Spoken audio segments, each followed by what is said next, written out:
Rushing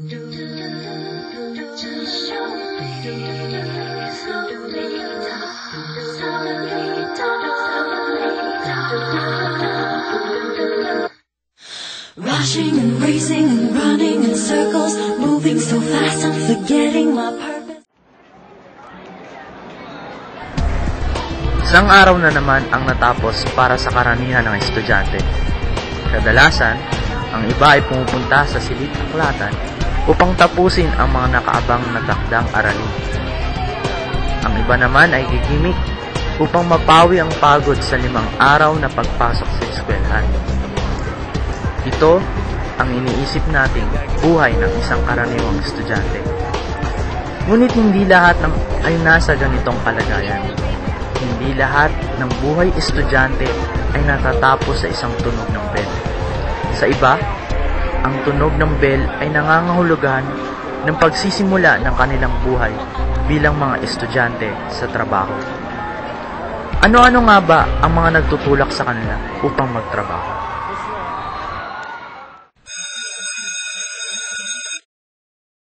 Bakit kayo nagtatrabaho?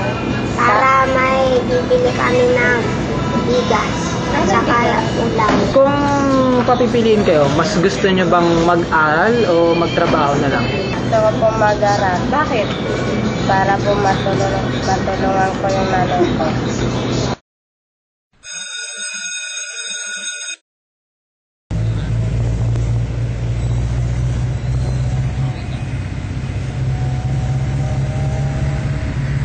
Isang panibagong umaga ito para kay Ryan.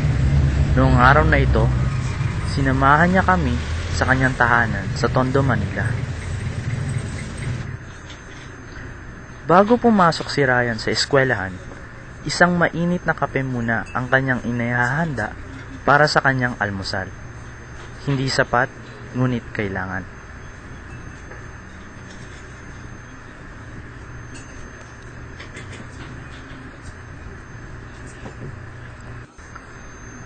Ito ang tahanan ni Ryan.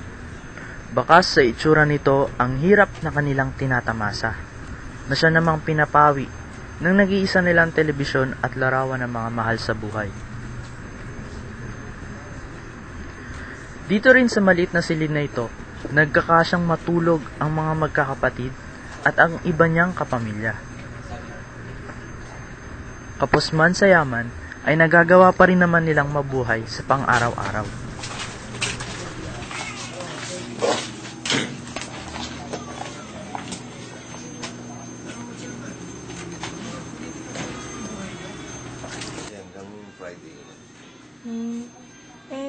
Ilan po kayo nakatira dito sa bahay niyo?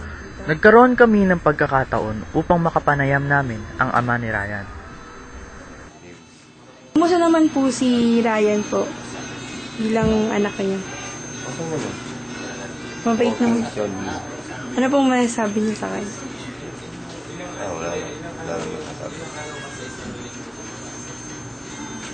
Kasi nagtatrabaho, nag-aaral. Malaki naman po yung tutulong. Handa nang pumasok ang ating working student at amin rin naman siyang sinamahan sa kanyang eskwelahan. Jeep ulit? Ay, oo nga. Ay, oo, hindi kayo nagpaalam.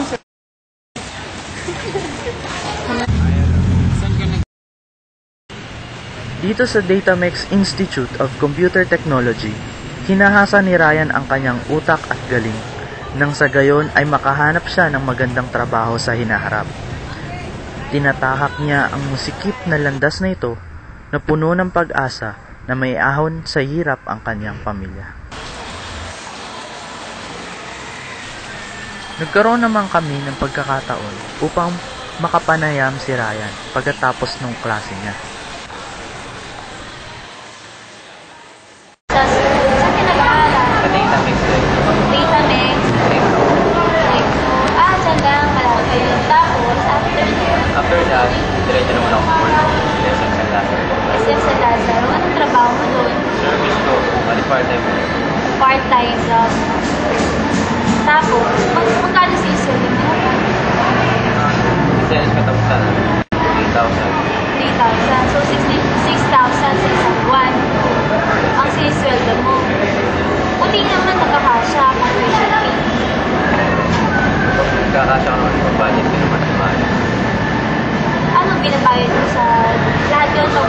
tuition fee. Hindi naman, yung iba, bibigyan ako ng tulong. Kahit hindi daw yung klase. Paano ka pa nag-aaral? Ano?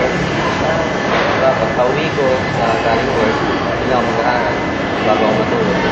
Mga ilang oras ka na nakakapag-aaral? 1 to 2 hours. 2 hours na lang. Kaya pa? Kaya pa. College? Buti hindi ka nahihirapan. Hindi, sanayan lang. Si Ryan ay isang halimbawa lang ng estudyante na nagtatrabaho upang maipursigi ang pag-aaral. Sa hirap ng buhay, ay wala naman siyang magagawa kundi ipagpatuloy ang nasimulang laban para mabuhay.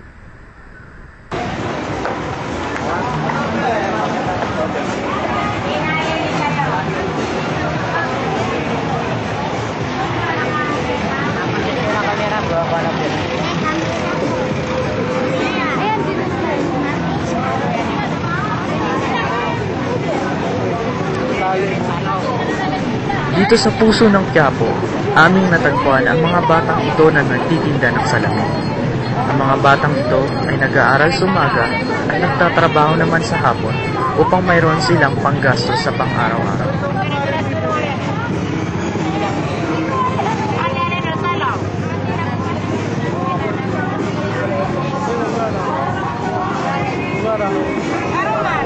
Sa murang edad nila, namulat na sila sa realidad ng pagtatrabaho para mabuhay.